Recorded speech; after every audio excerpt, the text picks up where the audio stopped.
do. Time for another beer review. It's Friday challenge time again, and hopefully it should be a lot easier to get these beers now that Carlisle is back in Tier 2 and we are kind of out of lockdown a little bit. So this week's challenge was set by the King of Faxe, Johnny Graham, and Johnny has asked me to do Faxe Royal Export 1000 mils, 5.6%.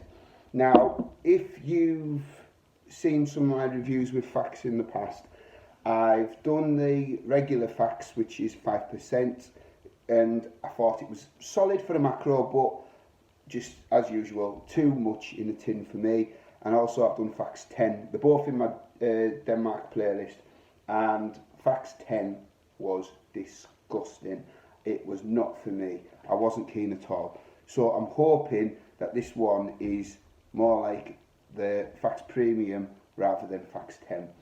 So 5.6, it's 0.6 stronger than the regular Faxe that I did before. It looks like it, well, it must be a Christmas release. We've got Happy Holidays on the tin here, and as always we've got very distinctive artwork running on it. We've got some kind of Viking with his drinking horn, and then we've got some festive lady in a Santa suit, I think that is. So yeah, let's get this out. They're a bit of a nightmare to get into and to pour, so I am expecting a knobhead pour on this one. That hasn't opened well at all. I'll have to stick my thumb in to make a hole in it. Oh, crying out loud. See, you can see what I meant. They are an absolute nightmare to pour.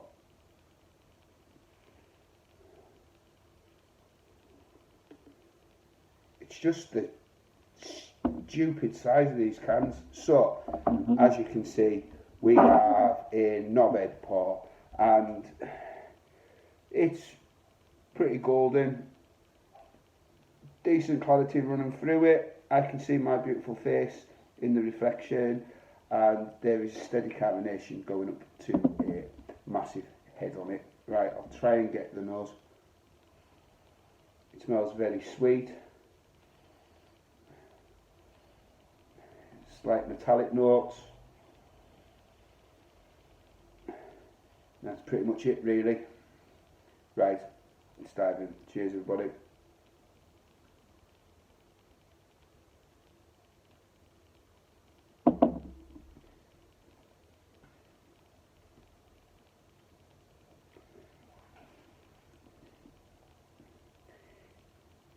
It's not too bad. It's not too bad. I think I probably prefer the Faxe Premium, but it's not too bad. It's not too bad, so I'm okay with it. It's certainly not the beast that was Faxe 10. So it is sweet, and it is slightly syrupy, and there is a slight metallic note in the aftertaste.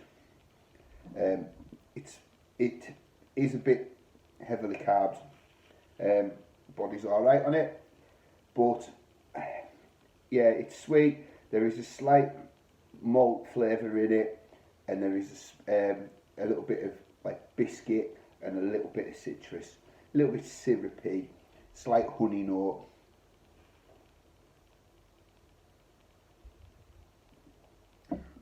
If I'm honest, I would have thought it was maybe slightly stronger than a 5.6.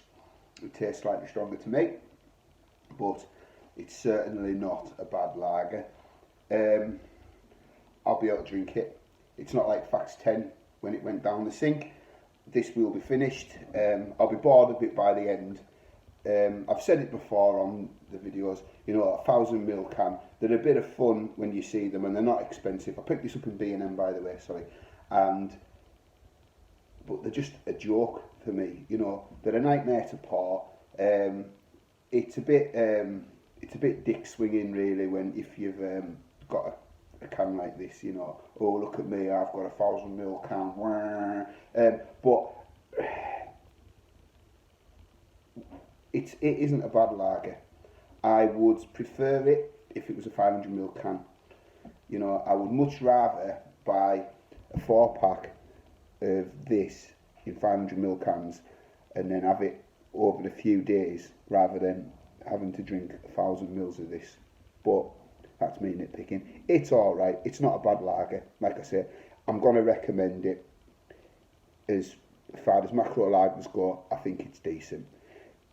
It's kind of on a par with like a Tennent's in terms of quality, so I'm going to recommend it. So that is Faxe Royal Export. It isn't bad. So thanks for watching, keep the challenges coming, and on to the next one.